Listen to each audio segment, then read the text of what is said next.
கிறிஸ்துவுக்குள் பிரியமானவர்களே, இந்த நாளுக்கான தினசரி தியான வசனம் மத்தேயு எழுதின சுவிசேஷம் 11வது அதிகாரம் 1வது வசனம். மத்தேயு 11:1. மேத்யூ 11:1. இயேசு தம்முடைய 12 சீஷர்களுக்கும் கட்டளை கொடுத்து முடித்த பின்பு அவர்களுடைய பட்டணங்களில் உபதேசிக்கவும் பிரசங்கிக்கவும் அவ்விடம் விட்டு போனார்.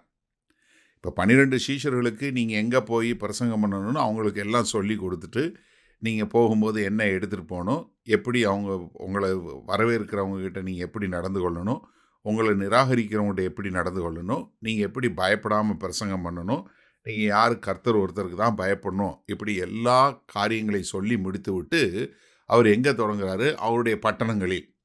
நம்ம மத்தேயு 4வது அதிகாரம் 23, 24வது வசனத்தில் பார்க்குறோம். பின்பு இயேசு கலிலேயா எங்கும் சுற்றி நடந்து அவர்களுடைய ஜெப ஆலயங்களில் உபதேசித்து ராஜ்யத்தின் சுவிசேஷத்தை பிரசங்கித்து ஜனங்களுக்கு உண்டாயிருந்த சகல வியாதிகளையும் சகல நோய்களையும் நீக்கி சொஸ்தமாக்கினார். அவருடைய கீர்த்தி சீரியா எங்கும் பிரசித்தமாயிற்று. என்ன, அவர் அது மாத்திரம் இல்லை, 25வது வசனத்தில் பார்க்கணும். கலிலேயாவிலும் தெக்கப்போலியிலும் எருசலேமிலும் யூதேயாவிலும் யோர்தானுக்கு அப்புறத்திலும் இருந்து திரளான ஜனங்கள் வந்து அவருக்கு பின் சென்றார்கள். அப்போ அந்த பகுதியில் உள்ள எல்லா பக்கத்துக்கும் ஆளுங்க வர்றாங்க. இப்போ இவர் அங்கே போகிறார். நீங்கள் மத்தேயு 9வது அதிகாரம் 35வது வசனத்தில் பார்த்தீங்கன்னா, பின்பு இயேசு சகல பட்டணங்களையும் கிராமங்களையும் சுற்றி நடந்து ஜெபாலயங்களில் உபதேசித்து ராஜ்யத்தின் சுவிசேஷத்தை பிரசங்கித்து ஜனங்களுக்கு உண்டாயிருந்த சகல வியாதிகளையும் சகல நோய்களை நோக்கி அவர்களை சுஸ்தமாக்கினார்.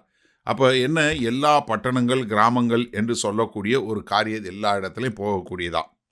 இப்போ இதெல்லாம் முடிஞ்சு லூக்கா 23வது அதிகாரத்தில் பிலாத்து முன்பாக வரும்போது கர்த்தராகிய இயேசு கிறிஸ்துவை குறித்து ஒரு சொல்லும்போது பிலாத்து சொல்கிறார், நான் இவர்கிட்ட ஒரு குற்றமும் காணவில்லையே அப்படின்னு சொல்லும்போது, அப்போ அவர்கிட்ட வந்து அவங்க சொல்லக்கூடிய குற்றம் என்ன சொல்கிறாங்க பார்த்தீங்களா?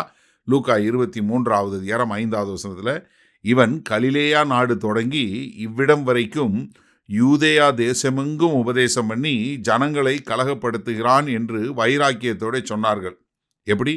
கலிலேயாவிலிருந்து யூதேயா வரைக்கும் எல்லா இடங்களுக்கும் போய் இவர் ராஜ்யத்தின் சுவிசேஷத்தை பிரசங்கித்தார் என்று சொல்லக்கூடியதாக அங்கே இயேசு கிறிஸ்துவ குற்றம் சாட்டுகிறார்.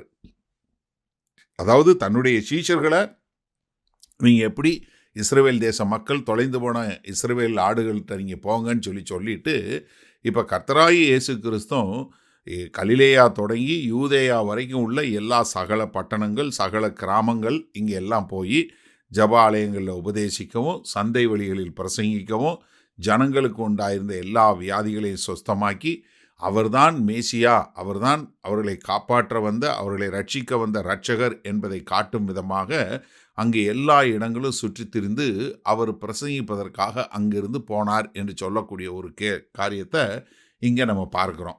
சரி, இந்த நாளில் இந்த வசனத்தை நம்ம எப்படி எடுத்துக்கொள்வது? அதாவது கர்த்தராகிய இயேசு கிறிஸ்து ஒரு காலமும் தனக்கு கொடுக்கப்பட்ட பொறுப்பை விடவே இல்லை. அவர் என்ன, எவ்வளவு பாடு, எவ்வளவு கஷ்டம், எவ்வளோ போராட்டம் இருந்தாலும் எல்லா பக்கத்துலேயும் போய் அவருக்குன்னு உபதேசம் பண்ணுவதற்கு இருக்கக்கூடிய எல்லா இடங்கள்லையும் போய் உபதேசிக்க தான் செஞ்சார்.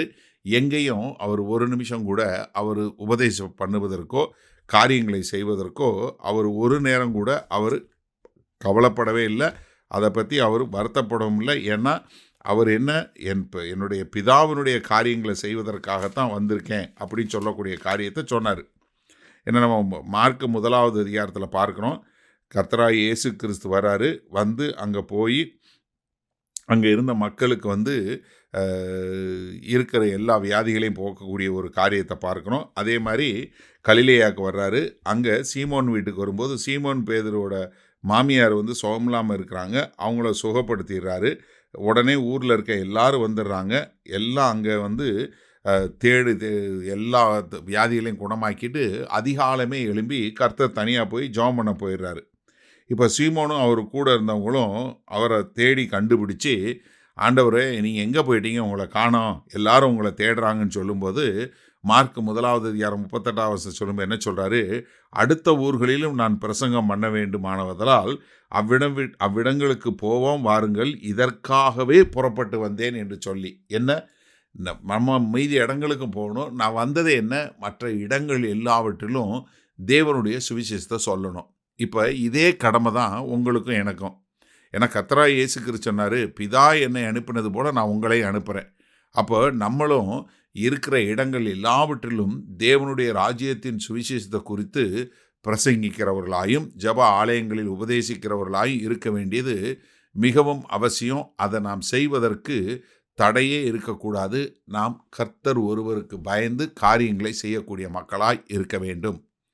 மகா கிருபையும் இரக்கம் நிறைந்த எங்கள் அன்பின் தகப்பனே, இதோ கர்த்தராகிய இயேசு கிறிஸ்து தான் ஒரு முன் உதாரணமாக எல்லா ஊர்களுக்கும், எல்லா கிராமங்களுக்கும், எல்லா பட்டணங்களுக்கும் சென்று சுவிசேஷத்தை பிரசங்கித்து, இதற்காகவே நான் புறப்பட்டு வந்தேன் என்று சொன்னது போல, ஆண்டவரே எங்களுக்கும் அதே அழைப்பை கொடுத்துருக்கீங்க. அதனால் நாங்கள் இருக்கிற இடங்கள் எல்லாவற்றிலும் உம்முடைய ராஜ்யத்தினுடைய சுவிசேஷத்தை பிரசங்கிக்கிறவர்களாய் வாழ எங்களை அர்ப்பணிக்கிறோம்.